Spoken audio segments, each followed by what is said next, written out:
Ustaz, boleh gak majang foto keluarga? Boleh, tapi katanya haram. Yang haram itu patung 3 dimensi, dicetak, dipahat, dibentuk, diukir patung, disenter ada gambarnya, itu yang gak boleh. Malaikat gak masuk ke rumah kalau ada patung. Tapi malaikat yang gak masuk itu malaikat rahmat, malaikat maut masuk. Foto keluarga, bapaknya sopan, ibunya pakai jilbab.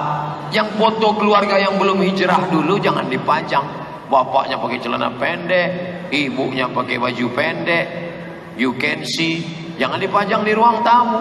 Nanti temannya lihat, emakmu cantik juga dulu ya.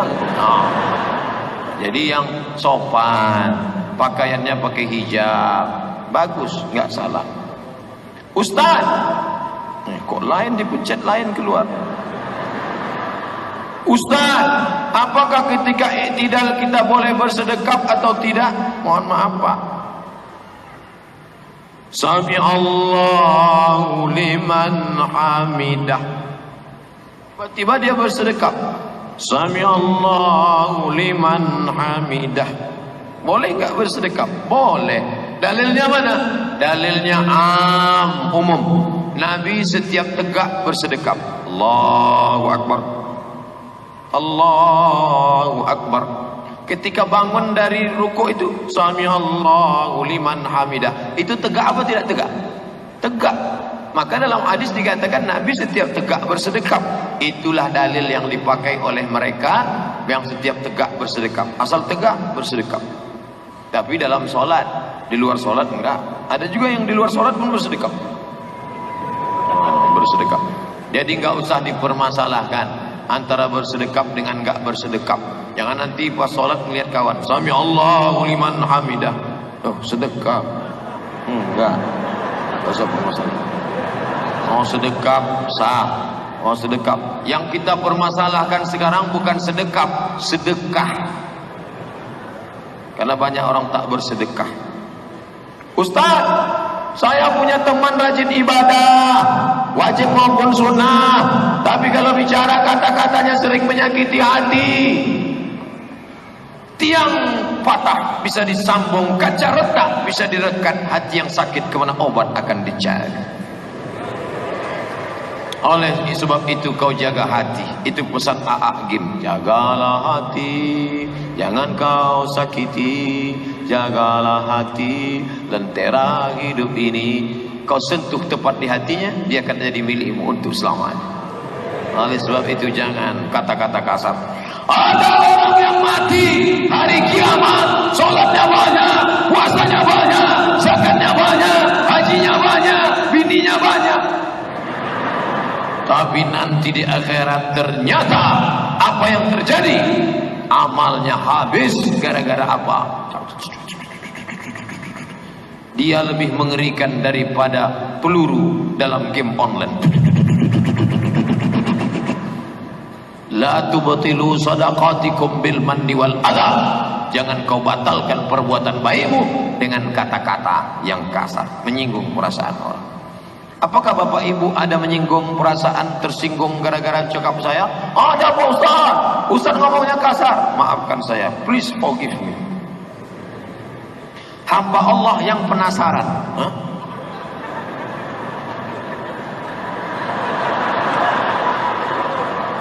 Apakah cadar itu ajaran Islam? Lebih 20 hadis bercerita tentang cadar. Satu lagi bercerita tentang tidak cadar. Ulama yang meyakini cadar wajib di antaranya Syekh Tuigri, Syekh Abdul Aziz bin Baz, Syekh Ibnu Utsaimin. Mereka ulama Saudi Arabia sebagian mengatakan cadar wajib. Sedangkan ulama Mesir, Syekh Muhammad Al-Ghazali, Syekh Yusuf Al-Qardawi mengatakan cadar tidak wajib, hanya dianjurkan. Maka kalau ada anak-anak gadisku yang bercadar, bagus. Dengan bercadar kalian sudah menjaga mata dosen kalian. Karena kalau tidak, dosen itu nulis pun sampai ke bawah. Nah, jadi adik-adik mahasiswa sekalian, ya. Pak miring Pak. Oh ya. Loh, Ustaz kok tahu? Saya kan dosen. Maka dengan kalian menjaga. Adapun orang yang ngejek-ngejek, kenapa ketika ada perempuan celana pendek kau nggak ngejek? Kenapa ketika ada perempuan celana sempit kau nggak ngejek? Kenapa ketika ada perempuan celana jin kau nggak ngejek? Tapi ketika ada orang pakai cadar kau ejek. Hai ninja, hai zombie. Berarti otakmu sudah disusupi setan. Yang marah setan. Jadi Ustadz menganjurkan cadar. Saya tidak ikut yang wajib, tapi bagi yang bercadar bagus. Yang nggak bercadar nggak apa-apa. Tapi bagi yang mewajibkan cadar, dia katakan cadar wajib. Yang nggak bercadar haram. Saya tidak. Assalamualaikum Ustadz. Waalaikumsalam. Apakah jika seorang ibu menzolimi anak sendiri berdosa? Karena yang dia amat benci karena hidupnya susah, sementara anaknya hidupnya berkecukupan, disanjung dan disayang. Oh, ini ibu tidak adil. Fattakullah, takutlah kamu kepada Allah. Wa'dilu baina auladikum. Bersikap adillah kamu di antara anak-anak kamu. Bahkan kalau anakmu itu autis, anakmu itu perlu perhatian khusus, anakmu yang sekolah di SLB, itu adalah kehendak Allah. Ketika janin berumur 40 hari dalam bentuk air, 40 hari dalam bentuk darah, 40 hari dalam bentuk daging, datang malaikat meniupkan roh. Engkau tidak pernah minta dia jadi anakmu, dia pun tidak pernah minta engkau jadi ibunya. Itu Allah yang memilihkan. Kau yang membenci anakmu, kau yang tak adil pada anakmu karena dia cacat, karena dia miskin, maka engkau sudah menolak takdir Allah Subhanahu wa taala. Rusak akidah. Apakah seorang anak yang benci oleh ibunya, yang tetap menjaga hati ibunya, masih mendapatkan ridho? Ini bukan anak durhaka, tapi ibu durhaka. Si anak tetap mendapat ridho.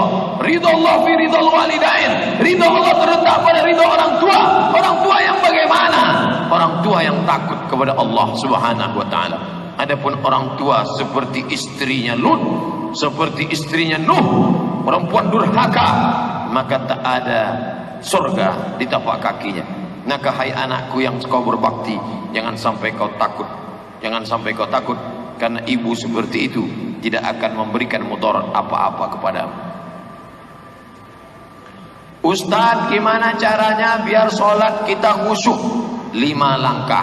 Yang pertama, ketika berwudu khusyuk, ambil air masuk ke mulut, keluar dosa lidah. Ambil air siram muka, keluar dosa biji mata. Ambil air siram tangan, keluar dosa dari jari-jari tangan. Ambil air sapu kepala sampai lubang telinga, keluar dosa-dosa dari isi kepala kotor, pikiran kotor. Ambil air siram kaki, keluar dosa dari celah-celah jari kaki.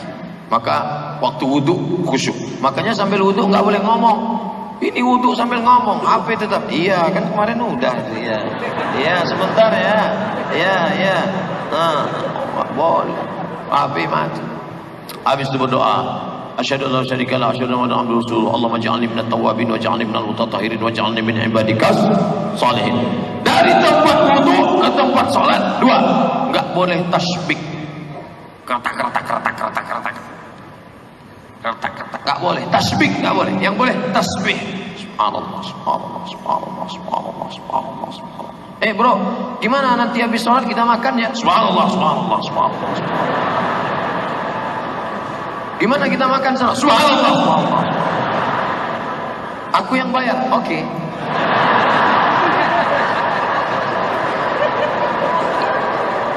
Boleh. 3. Ngomong ngerti apa yang diomongkan. Inna salati wa nusuki wa mahyaya wa mamati lillahi rabbil alamin. Makanya ngaji sama ulama. Makanya yang pertama tadi yang paling panjang, ngaji sama ulama. Anak-anak masukkan ke pondok pesantren, SMP IT, Islamic Boarding School, pondok pesantren. Itu yang akan membuat dia ngerti ucapan sholatnya. SMP bahasa Inggris, SMA bahasa Inggris, kuliah bahasa Inggris. Emangnya sholat pakai bahasa Inggris? Mana ada orang sholat pakai bahasa Inggris?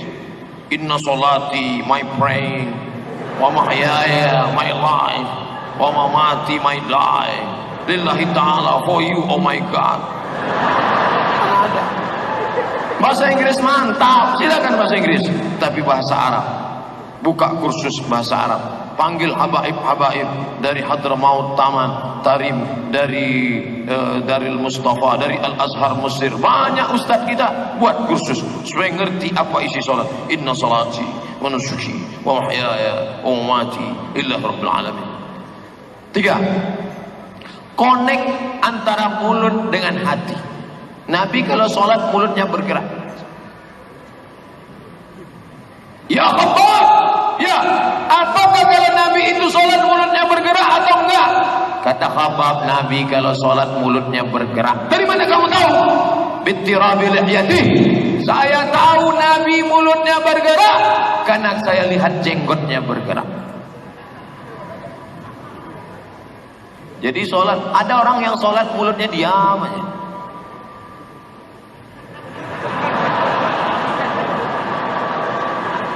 Bismillahirrahmanirrahim.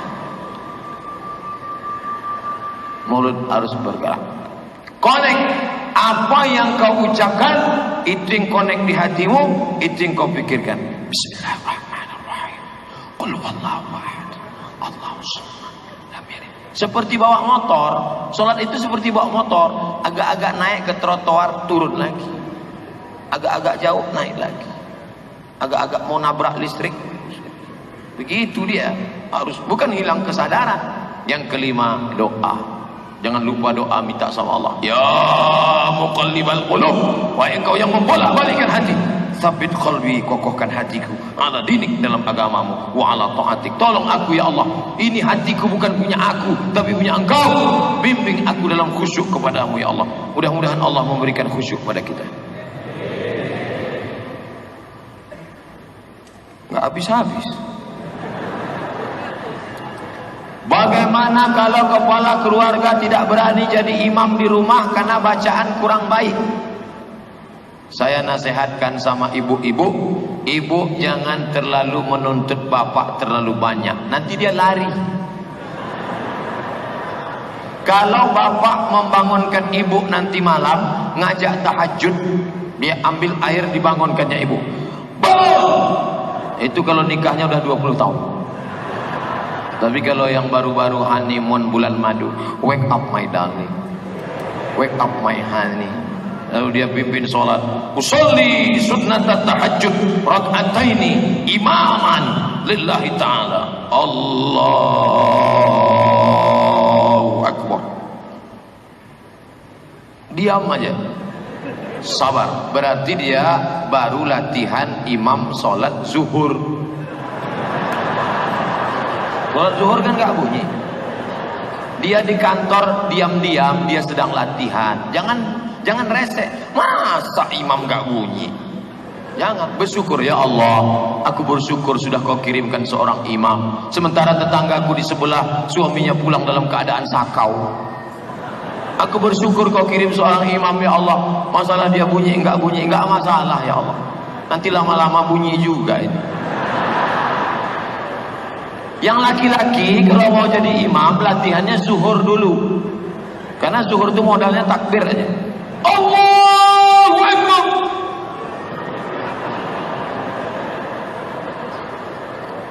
Bacaannya terserah, buat tegak lama-lama, tegak mau. Kalau ditanya, bro, ente tadi bacaannya apa? Kulhu.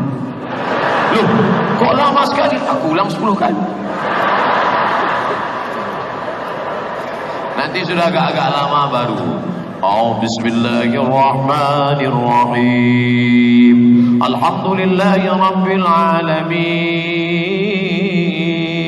Ar-Rahmanir-Rahim. Maliki yaumiddin. إياك نعبد وإياك نستعين اهدنا الصراط المستقيم صراط الذين أنعمت عليهم غير المغضوب عليهم ولا الضالين آمين بسم الله الرحمن الرحيم إنا a'tainakal kautsar. Untuk pertama-tama pilih ayat yang pendek-pendek aja dulu. Jangan langsung Ar-Rahman. Ar-Rahman.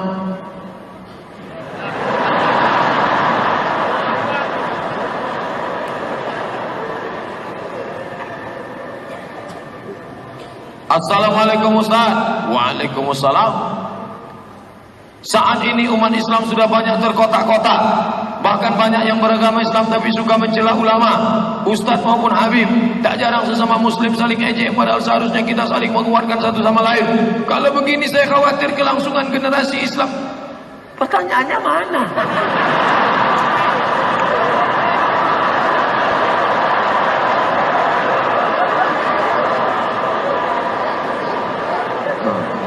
Ini adalah anak muda yang gelisah melihat keadaan umat. Anak muda gelisah, anak muda ini luar biasa. Sekarang anak muda gelisah motornya nggak hidup. Anak muda gelisah pacarnya ditelepon nggak ngangkat, di WhatsApp nggak balas. Masih ada anak muda dari Balikpapan yang gelisah dengan keadaan umat. Inilah yang akan menjadi pemimpin masa depan. Saya lihat gambarnya dulu. Terlihat dari wajahnya, pria muka soleh. Oleh sebab itu maka kenapa umat ini terpecah-pecah? Ini adalah ujian. Tapi ternyata malam ini tidak nampak mana NU, mana Muhammadiyah, mana Al-Wasliyah, mana FPI. Semuanya melebur menjadi satu, bersatu dalam la ilaha illallah. Alhamdulillah. Ustaz, bagaimana taubat yang benar? Hehehe.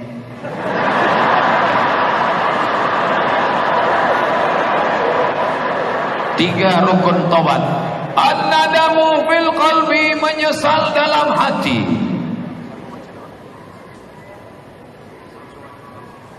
Menyesal dalam hati. Yang kedua, al-iqraru bil lisan, dinyatakan dengan lidah. Wal itmar, tekad tidak akan kembali. Caranya mandi taubat. Mandi taubat gimana? Basah semuanya. Basah semua. Pakai shower apa pakai bak terserah. Pakai sampo apa terserah. Basah semua. Habis itu solat taubat. Usolli sunnat taubat raka'ataini lillahi ta'ala. Allahu akbar. Iftitah Fatihah ayat. Ayatnya terserah apa aja. Kulhu Pak Ustaz boleh. Yang rakaat kedua kulhu lagi kebangetan. Dah, habis salam istighfar. Mandi taubat, salat sunat taubat, istighfar. Astaghfirullah Rabbal baraya.